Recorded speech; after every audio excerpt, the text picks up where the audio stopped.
خپل فطرت راکړئ ما سره انصاف وکړئ او دا که زما حق نه وي بیا خیر د اختلاف وکړئ زه په نمونه کې ښکلې زنانه لرم زه خو صدیقه لرم زه خو فاطمه لرم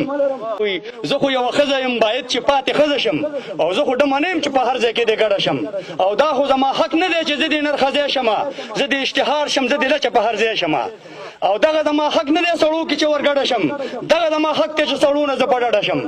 او دا د ښځې حق نه دی چې کور نه یې بهر کړه دا د ښځې حق دی چې جایداد کې حصه ورکړه او څوک چې وایي داسې چې نه دا به نوکري کوي دا به هم دکان ته ځي هم کار به د پټي کوي او دا به د سړو سره هم یو شان سیالي کوي نو تا چېرته لیدلي چې غواګانو یې وي کړي دي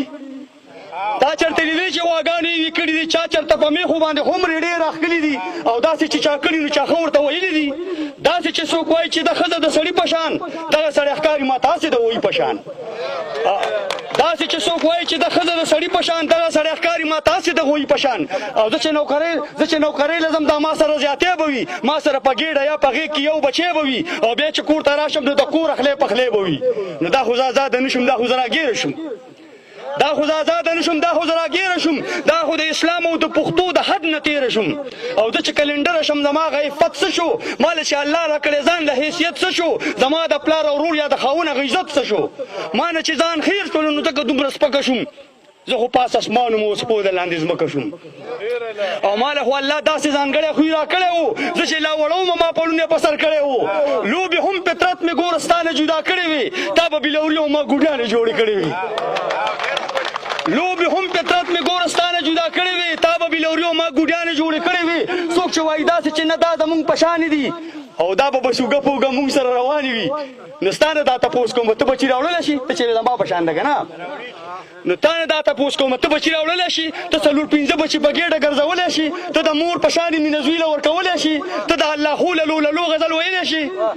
زه جدا جذبات لرم زه بېل احساسات لرم زه خو د خالد بچی یم زه ښکلي صفات لرم ما له خپل فطرت راکړئ ما سره انصاف وکړئ او دا که زما حق نه وي بیا خیر د اختلاف وکړئ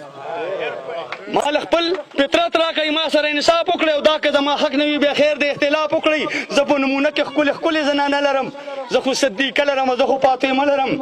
او نه ځم په یورپ پسې بیا خو به بربنډه شم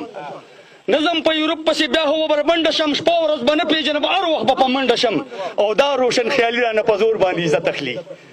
دا روشن خیالي رانه په زور باندې عزت اخلي او دا روشن خیالي رانه خدای ګو چې جنت اخلي زه خو جوړه شوې ګوره ګل غوندې نازکه یم زه خو د خپل پلار او د خاوند د کور ملکه یم زه خو د عصمت او د حیا په کالو ډکه یم زه مضبوط دلیل لرم ما سره قرآن شته زه مضبوط دلیل لرم ما سره قرآن شته ما سره نبي شته ما سره فرمان شته زه تابعداري به د احزاب سوره نور کوم او دا زما دستور دی ژوند به دغسې ضرور کوم زه تابعداري به د احزاب سوره نور کوم او دا زما دستور دی ژوند به دغسې ضرور کوم او ای شاعره تا خو له خپله برخه ورکړله ای شاعره تا خو له خپله برخه ورکړله تا د خپل قلم په زور خبره را بهر کړله اوس د هر چا خوښه ده چې کم طرف ته مخه کړي ځان له په دې دوو لارو کې یو لاره دې خوښه کړي او ډېرو لیونو کې روغ سړی به لیونی ښکاري ډېرو لیونو کې روغ سړی به لیونی ښکاري او دا نظم انور به ډېرو خپوازغی ښکاري